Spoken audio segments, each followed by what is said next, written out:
Meanwhile, the CBS News has a new poll about who Americans think is to blame for the current government shutdown. You see the numbers right there. 39% Trump and Republicans in Congress, 30% Democrats in Congress, 31% both equally. Joining me now, national political reporter for The Hill, Julia Manchester, and Politico White House reporter Sophia Cai.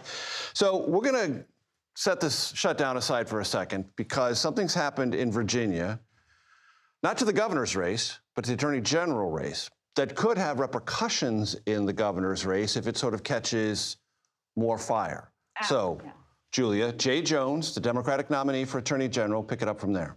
Yeah, the Democratic nominee for Attorney General basically back in 2022 was texting with a Republican lawmaker in the Virginia House of Delegates. Privately.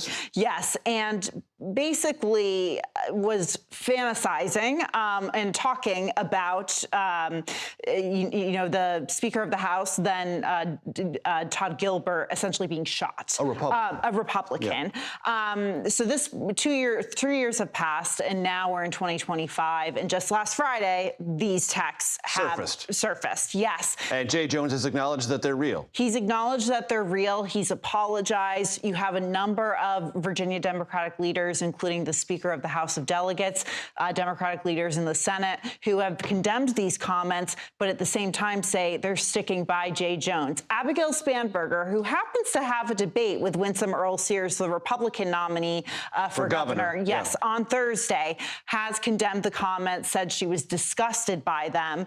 However, she hasn't called on Jay Jones to step down. What makes this a national story is that now you have President Trump, Vice President Vance wading into this race and calling on Jay Jones to drop out. So the pressure is really on Virginia Democrats as a whole. As a kind of litmus test for what is your tolerance for even something expressed privately that fantasizes about political violence. Absolutely. And remember, this is coming less than a month, or roughly a month, after the shooting death of Charlie Kirk, the conservative activist. So political violence is certainly really, top of mind in our national discourse right now. On top of that, you look at that poll that we just mentioned at the top of the segment, showing that the majority of Americans blame President Trump for the shutdown. That this should be an issue in Virginia that should help Democrats. However, instead, we're talking about this issue about text messages from 2022 about political violence. Speaking of the shutdown, Sophia, the president this afternoon opened up an executive order session, as he sometimes does. Wasn't on the schedule, but nevertheless, he took questions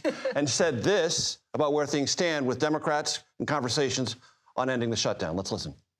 We talk about negotiations that we have going on right now. We have a negotiation going on right now with the Democrats that could lead to very good things.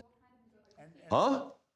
So That's not the talking point on Capitol Hill. The talking point on Capitol Hill is no one's talking to anybody, and it's all just stuff. I mean, look, I think the public talking point of Republicans, especially on the House side, is, we're these tough guys, we're not going to budge. But if you go and look at who is having these bipartisan talks in the Senate. So Senator Mike Rounds, this is someone who is very close. Yeah, a Republican, very close to Leader Thune. The fact that he is having these sort of exploratory, quiet conversations, that means something, because at any given time, Mike Rounds knows what Thune is thinking.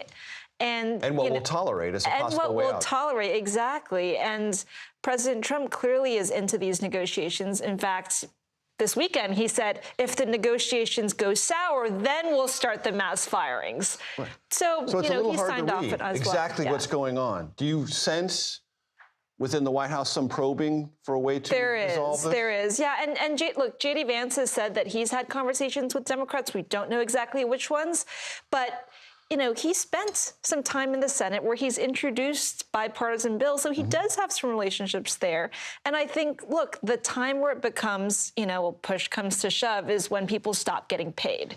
Right, which will be sometime next week. Yeah, so Friday there are some agency workers who won't get paid, and then next Wednesday, active military won't receive their pay. Julia, your sense of thing. One thing I want to point out from our CBS News poll, our survey asked, is President Trump doing enough to lower prices? 75% said no.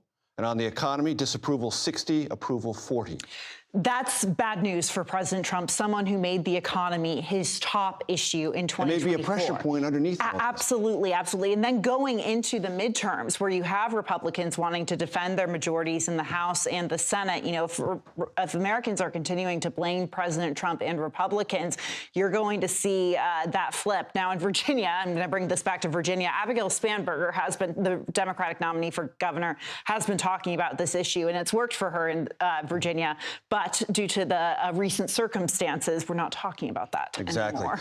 I buy all the candy here. I refresh this on a regular basis. It doesn't eat itself. Julia Manchester, Sophia Cai. Thank you so very much.